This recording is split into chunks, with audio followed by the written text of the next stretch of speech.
So Dr. Kerr and I will start with just a brief overview of spina bifida and really show you what you can anticipate for the remainder of the day. It's my pleasure to introduce Dr. Kerr. Dr. Kerr is an associate professor at the University of Utah School of Medicine. She's a faculty member of our Pediatric Neurology Division through the Department of Pediatrics. And she's the physician champion for the medical home that we have as a grant in the Pediatric Neurology Division. To quote Dr. Kerr herself, she is now the medical director of the Spina Bifida Clinic here at Primary, replacing Dr. Joel Thompson, who is one of her heroes. She's been with us in that capacity for a little more than a year and is delighted to be involved with families and patients with spina bifida. Dr. Kerr. Paula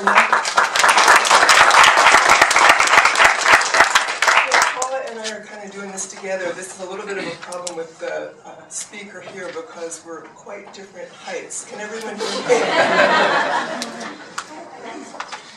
me? No disclosures. So, as Paula said, we're just trying to give an overview. We wanted to emphasize transition as an important goal. There are now more adults with spina bifida than there are kids. This is kind of the first time in history that that's happened because life expectancy wasn't good before, but it has gotten so much better, and we'll be talking a little bit about that. And as the more I do this, the more I realize how complicated spina bifida is. So there was an article in the Journal of Pediatrics in 2012 going over the history of spina bifida. In the mid-60s, centers in the US and England started performing operations after birth. There were quotations in journals of the day saying that there was no reason to do surgery because children with myelomeningocele have very few or no friends, most are left without jobs, with no chance of love or marriage, and when their exhausted parents can no longer cope, they will end days in an institution. Then some people started saying, well, we can do surgeries. But then they started looking at surgeries for children that they thought were worth saving. Not every child. But then with the bioethics movement in the 1970s, this has all started changing. But in the 1970s, life expectancy was still quite poor. The debate continued until the 80s, and the thing that made the difference was that clean intermittent catheterization came along, protecting lots of people from life-threatening infections. Other improvements included the development of the CT scan and improved shunts and shunt procedures, and then spina bifida clinics emerged, and this spina bifida clinic has been here for quite a long time. How long? For 15 years. So we were back there, not me, but we were back there. So survival is much better.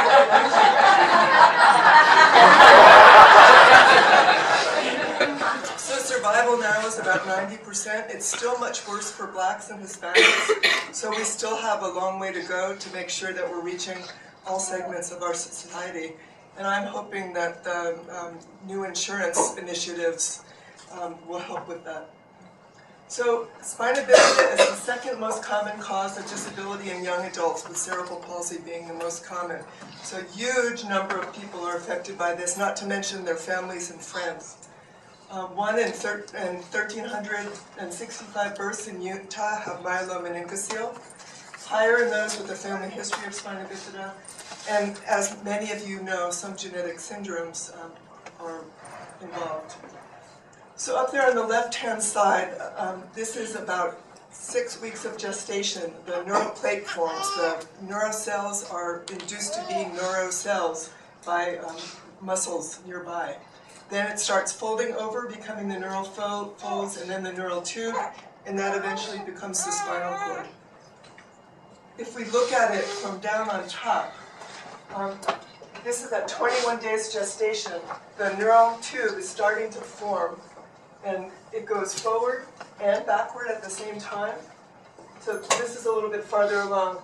In people with spina bifida, that process does not work well. This process is amazingly complicated. It depends on genetic and environmental factors. It's almost amazing that it works as well as it does anyway. But so that's spina bifida. That's a myelomeningocele. It's going to be down towards the bottom. So myelomeningocele down somewhere thoracic, lumbar, sacral spine are the most common. Then there are all these other ones too, going as far as anencephaly, when the whole front of the head of the brain doesn't form. And then there's spina bifida occulta, which is very common, usually not symptomatic. Lots of us have spina bifida occulta. That just means that the actual vertebrae, the bone, is not formed, and usually asymptomatic. So the difference between myelomeningocele and meningocele is pretty crucial. So in meningocele, you just have the meninges, the coverings of the brain, sticking out through the bone. And those people are usually pretty healthy. But in myelomeningocele, most of the cases of spina bifida, the spinal cord as well as the meninges are outside. A lot of you know the risk factors. We worry about diabetes. We tell people not to be in hot tubs. Folate deficiency is a real big one. We're really kind of disappointed. In the years that we had lots of information up on billboards and in magazines about people taking enough folate, we think that the incidence went down, but now we're not getting as much money from public health to keep that information out there. We don't really know those numbers that well, though. So when you get pregnant, you get prenatal screening, if you agree. So we usually know that at 16 to 18 weeks that there's a chance of having a neural tube defect. Then we do an anatomical fetal ultrasound to confirm.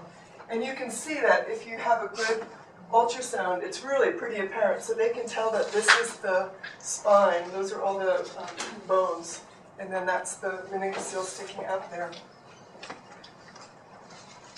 And then I'm going to turn this over to Paula here. Paula gets involved with all the births of the children with myelomeningocele and usually meets with the families before birth, as you probably know better than I do.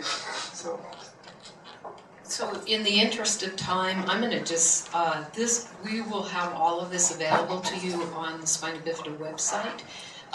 So my part was really to recap for you what our newborn program is and things that most of you in this room know that have taken place at the birth of your child, whether it's prenatally closed or postnatally. I know that Dr. Reba Cameron is in the audience now, and I want to be respectful of his time, and he's going to talk about many of the things that I've highlighted here. I've also had the privilege of seeing most of the presentations and know that my overview is going to be captured with every lecture that you're going to hear this morning and early this afternoon. So just to finish, I wanted to have Dr. Kerr quickly talk about the medical home.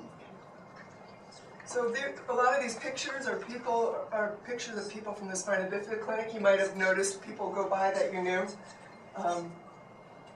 Transition and independence are going to be an important thing for us to be talking about. You all know this family. He helped us with all the audiovisual stuff today. So the Medical Home Portal is a wonderful resource for families of children with most disabilities. It gives, if you live in Utah, it gives resources like camps, what to do about an IEP program, what to do about a 504 plan, how to find specialist doctors, lots of different stuff. There is a representative out there today that can give you bookmarks and show you a little bit more how to do that. This is the main page, and then this is the new Spina Bifida module. We had a module before. This is updated.